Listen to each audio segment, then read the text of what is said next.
Iran చేసిన హెచ్చరిక cables see cables damage చేస్తామని నిజంగా అంత పనికి ఇరాన్ ఉపక్రమిస్తుందా?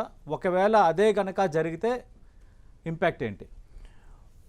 సతీష్ సార్, మీరు చెప్పినట్టుగా 80 రోజుల పాటు అమెరికా ఇజ్రాయిల్ కలిసి ఇరాన్ మీద చేసిన ఆ యుద్ధానికి సంబంధించిన ఆర్థికపరమైన రాజకీయపరమైన ముఖ్యంగా geopolitical, geostrategic, geotechnological, geoeconomic impact ప్రపంచంలో 193 దేశాల్లో ఆ 3 దేశాలు యుద్ధంలో ఉండటం మూలన 190 దేశాలు 190 countries economically, financially, technologically, scientifically, food security, energy security, maritime security, environmental security, coastal security, అన్ని రకాలుగా freedom of navigation on the high seas, everything has been impacted. మీకు తెలుసు అది.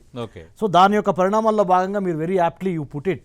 Honourable prime minister of India Shri Narendra Modi sir also మన Nordic కంట్రీస్కి నిన్న last 2-3 days నుంచి UAE నుంచి, తర్వాత మన నెదర్లాండ్స్ నుంచి స్వీడన్, డెన్మార్క్, ఓస్లో ఇవన్నీ తిరుగుతున్నారు.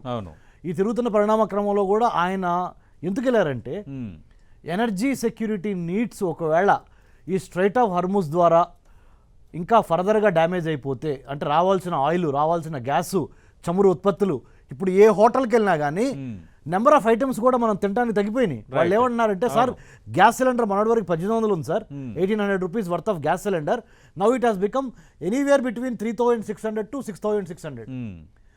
So as a result we have cut down on the menu అని కూడా చెప్తున్నారు.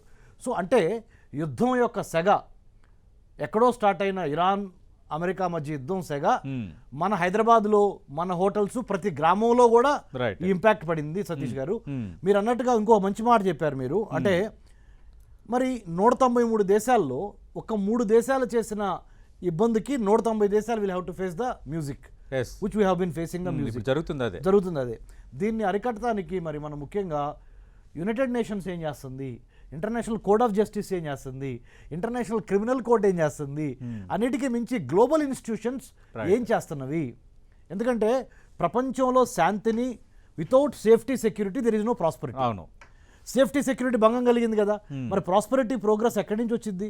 So what to do, how to do, when to do అనే దాని మీద global institutions like IMF, world bank, international code of justice ఇవన్నీ స్తబ్దతగా ఉన్నాయి. మీరు చెప్పినట్టుగా ఇవి యాక్టివేట్ అవ్వాల్సిన అవసరం ఉన్నది. వీటితో పాటుగా లాస్ట్ పాయింట్, ఇంపార్టెంట్ పాయింట్ మీరు కోట్ చేశారు, under see internet cables. Iran ఏం చేస్తుంది, there is a saying in English, తెలుగులో కూడా చెప్తాను, everything is fair in love and war.